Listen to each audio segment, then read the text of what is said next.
বিভিন্ন শপিং সেন্টারে জমে উঠেছে ঈদের কেনাকাটা। এই বিষয়ে বিস্তারিত জানাতে বসুন্ধরা সিটি শপিং মল থেকে আমাদের সাথে সরাসরি যুক্ত হচ্ছেন সহকর্মী শাবনাজ স্মৃতি।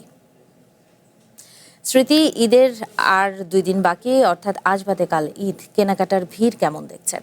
ঝুমি, আপনি জানেন যে আর একদিন বা 2 দিন বা আগামী 28 তারিখেই পবিত্র ঈদুল আজহা অনুষ্ঠিত হবে এবং ঈদকে ঘিরে কিন্তু প্রত্যেকেরই কিছু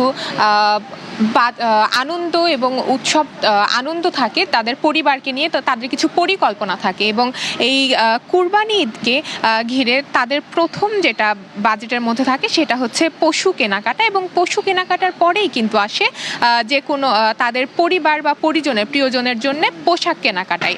তো আমরা সকাল থেকে বিভিন্ন শপিং মল এবং ঢাকার বিভিন্ন বাজার ঘুরে দেখেছি।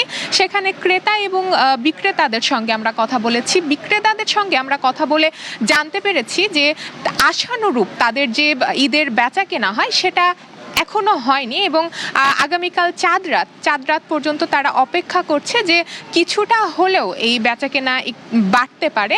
এবং যেহেতু এই ঈদকে ঘিরে প্রত্যেকেই তাদের পরিবারের কাছে যাচ্ছে, যার কারণে ঢাকা ছাড়তে শুরু করেছে মানুষজন।